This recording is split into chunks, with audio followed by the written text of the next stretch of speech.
Welcome back, your friendly neighborhood sports science doctor, back here today with Wolf Coaching, reviewing someone else's training. Today, I'm reviewing fellow sports science doctor Mike Israetel's training, and whether or not for hypertrophy, I think it's optimal. Although I've been featured on Mike's channel before, I wanted to give my honest opinion on his training. So without further ado, let's get into it. I'm feeling pretty good, but we'll find out what's going on.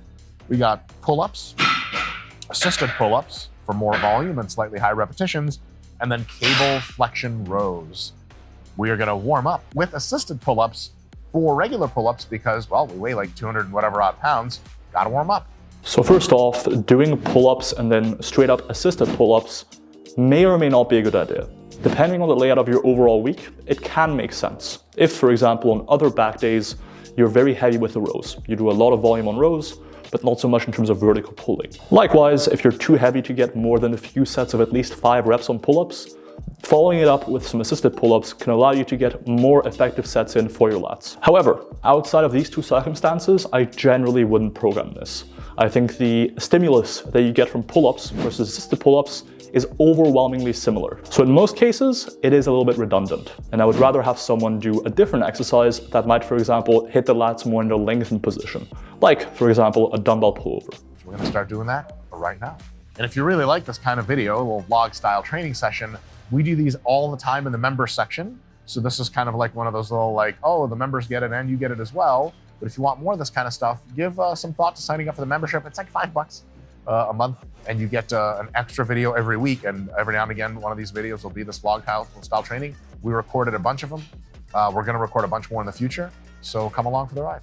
The only $5 exclusive membership I have from Dr. Mike Israetel is his OnlyFans. Wow. The only one worth having. Make sure you check it out. Thing that's pretty cool in warm-ups is you instantly realize the utility of the warm-up. Because typically the first warm-up set, and I'm using 160 pounds of extra assistance, which is a ton. Typically the warm-up set feels like I'm so weak and my joints are so creaky that the idea that this would instead be my first work set is wild.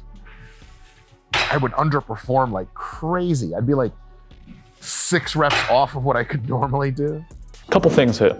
One, I do think that if you want to warm up, doing it on something like an assisted machine before bodyweight exercise is a great idea.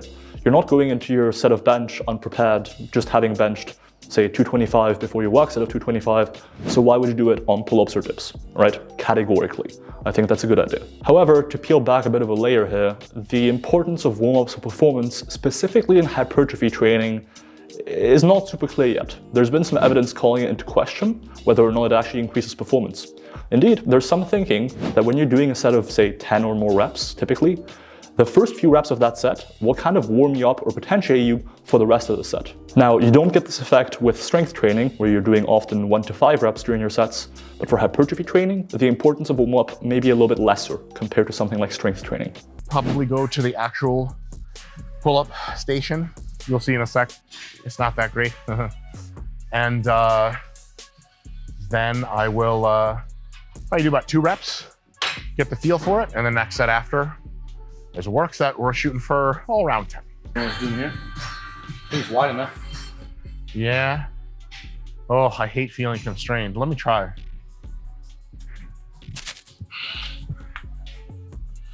Works. Yeah. Yeah. I personally find that those combo dip and pull-up stations are the worst in terms of allowing you to move around. In fact, I've even had to do pull-ups or dips on the assisted pull-up or dip station, and that's even worse because oftentimes you don't get a full stretch. That being said, it might just be because I'm relatively tall at 6'2". You may not have these issues. Quick aside, if you're under 7 feet, get off my channel immediately. Goodbye. I'll just use straps on anything I need to even hypothetically get a small benefit from. I'll use the shit. If you think about it for a while and you're like, why am I in here?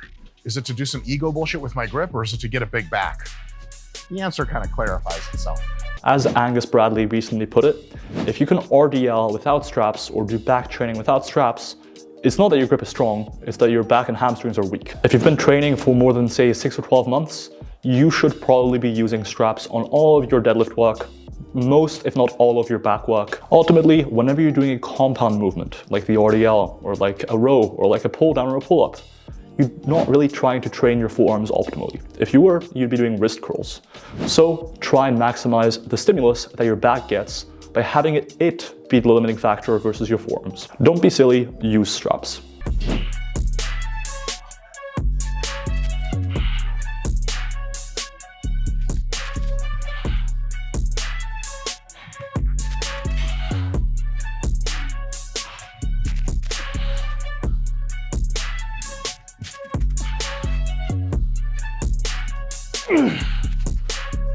I think the way Mike is doing his pull-ups here is totally fine, right? He's not getting a clean chin over the bar. He's kind of swinging a little bit to get his chin over the bar. And as far as hypertrophy goes, that's probably fine. Indeed, as I mention way too often, there is research looking at the lengthened position specifically, or lengthened partials, and whether or not those are good for hypertrophy.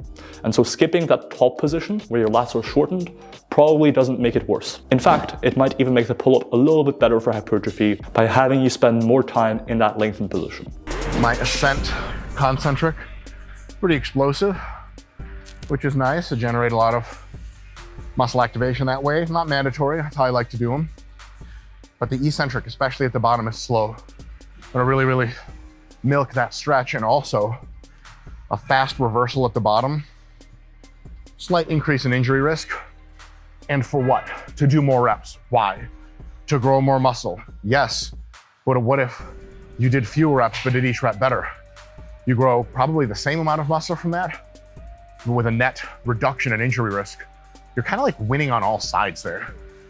The only loss you're taking is you type in 7 instead of 6 reps or whatever, or 6 instead of 7 in your notebook or in your RP training app coming soon.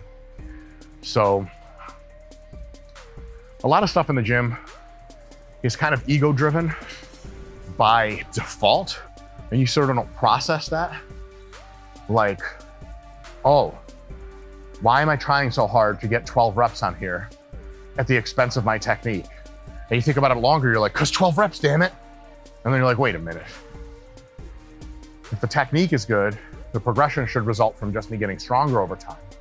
We gotta zero in on really good technique and make sure that the reps come as they come. I almost completely agree with Dr. Mike here. Here's why I don't necessarily agree. One, I don't think, for now, we have the evidence to claim that for sure pausing at the bottom will reduce your injury risk.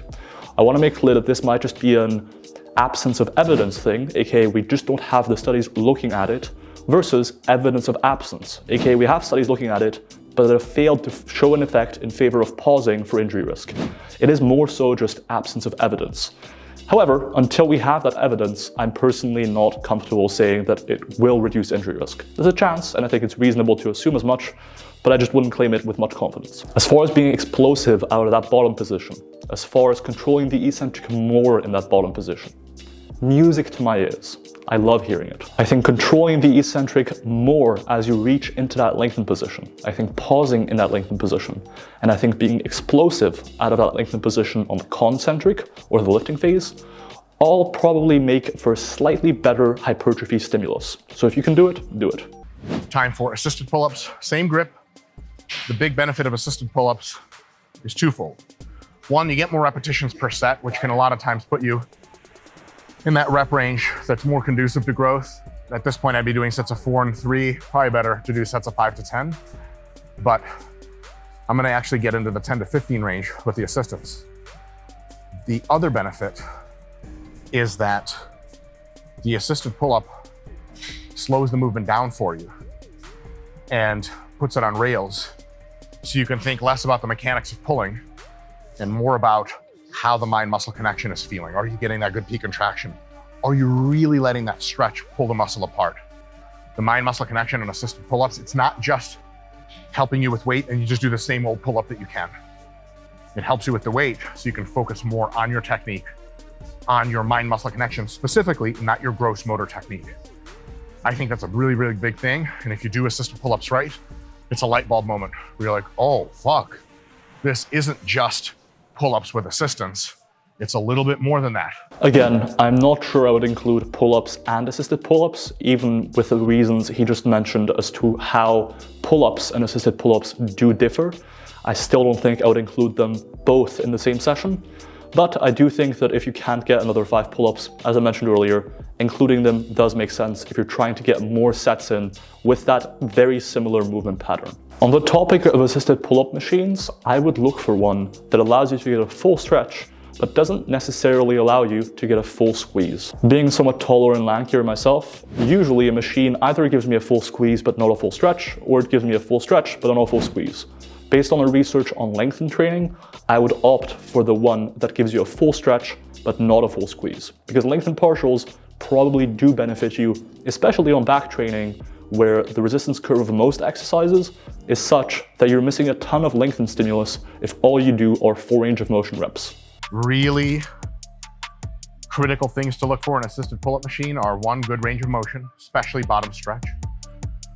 2 is very smooth lubrication. An assisted pull-up machine aren't the only thing Dr. Mike and I engage in that needs to have a good range of motion and smooth lubrication. You hear me? Not bad, just really trying to focus on following the movement. Up is just up, whatever. Following it down. Feeling my lats stretch under load and really pull apart really helps me make sure I'm preferentially activating my lats as the thing that slows it down. So on the way up, I'm kind of using my entire pull complex. I don't care, lats, biceps, everything. On the way up, I try to preferentially activate my lats, which really kind of is like a mini eccentric accentuated overload training. Because if I just use my lats alone, tried to, however effective that is to get up, I'd probably get a fewer reps. This way I get more reps and each one of them is eccentrically overloading to my lats. It's a big deal. I think it, on the margin, may do a little something extra.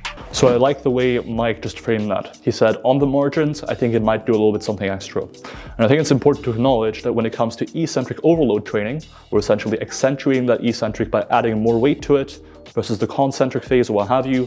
When it comes to the man-muscle connection, we don't have a ton of evidence in favor of these things really changing hypertrophy very much. I have the whole video on the mind-muscle connection here, you can check that out.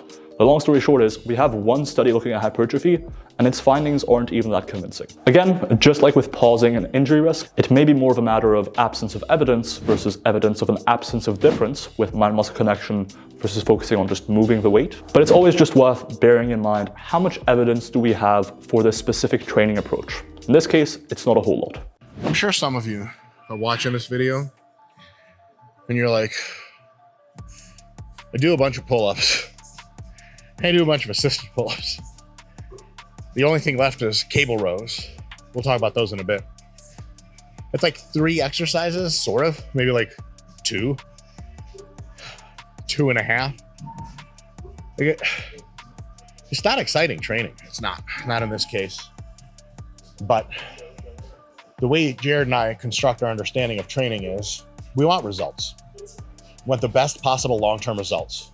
And if, according to our knowledge of sports science and our experience and feedback, multiple straight sets close to failure of the same or similar movements seem to give us the best results, that's what we're doing. Is it maximally entertaining for the viewer or for ourselves? Using a bunch of different machines, different angles? Fuck, man, no shade, but I saw someone I follow on the internet did a back workout. It was like 5x12, seemingly like 6 different movements. I was like, holy shit, that's just a lot of different moving around. And it was short rest and it wasn't close to fail, but it was definitely more exciting to watch. As a viewer, if you watch that back workout, you're like, wow, there's all kinds of different stuff going on. This is cool. You can like learn a lot from it, different angles, different machines he uses. He used some of the same machines, but very different pulling styles. It's kind of like it's like a car commercial. When you see a car, it drives in the city, it picks up the kids, it drives in the country, it goes up and down mountain roads, it picks up a goat, shit like that. Drives by a lake, drives on the sun. And you're like, wow, this car can do a lot, for sure. When you actually buy the car, you're using it to go to work and drop your kids off at school. You're probably not hitting any fucking mountain ranges on your way. And that's the difference between driving a car for utility versus driving a car to show off. So our workouts are very utilitarian in the sense that they're purely utilitarian. The utility from them is maximum muscle growth accretion over time. You can learn a little bit at least to like the monotony, to embrace it, to see 5 sets of assisted pull-ups on your program and be like, I like this. And someone's like, really? It's the same thing. You're like, I like the fact that I plug in and really dig into the monotony and the pain and the brutality. And I know I'm gonna get the best results. And I learn to like the thing that gives me the best results. I very much agree with Mike here. A few things. One, it's important to acknowledge that whether or not your exercises change week to week isn't going to be the most important factor in dictating whether or not you're progressing. It's going to be things like volume, relative intensity, consistency, those sorts of things. So if changing exercises week to week allows you to be wildly more consistent, then yeah, it may just be worth doing. If you're someone who just enjoys changing exercises a lot, which then leads to greater adherence, it might be worth doing. But on principle, assuming that enjoyment isn't really a factor here, yes, I think keeping exercises similar week to week is a good idea. Another thing Dr. Mike and I agree about here is if you see a program that has the same set and rep scheme for every exercise within a session, and there is a ton of redundancy within that session, the same movement over and over again seemingly, that is likely a bad sign. Usually it means the program wasn't really designed thoughtfully. In fact, the last time I did more than about 2 or 3 exercises for a given muscle group in a single session was when I was about 15 years old and training for the first time doing body part splits.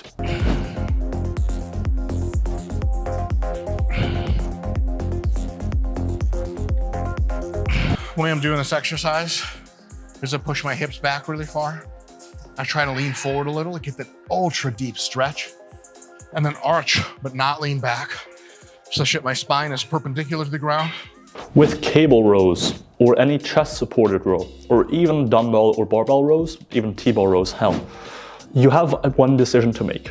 Either you purposely let your spine flex and extend in order to target the lower back a little bit more, or by lower back actually, I mean the whole back, because your erector spinae muscle, which most people refer to as your lower back muscles, actually extend all the way up your spine pretty much. If you want to target those a little bit more, and potentially to the detriment of other back muscles, which may no longer become the limiting factor, then you can flex and extend the spine during the eccentric and the concentric phase respectively. The reason I don't just go around recommending this to everyone is because most people, when they think they're flexing and extending their spine, whether it's during ab training or whether during rows, they're actually flexing and extending their hips. So they're actually using their glutes, hamstrings, and adductors to move the weight instead of using their back muscle. Personally, the best way to do it, I think, is to reserve spinal flexion and extension for machine chest supported rows, or any chest supported row where you can actually isolate movement of the spine a lot better than you would during a free weight movement. For most people who've been told to keep their back straight for most of their training career, learning how to flex and extend their spine on a free weight movement first can be quite challenging. Whereas if you teach them on a chest supported row, it becomes a lot more intuitive. You can't really move your hips around that much anyways.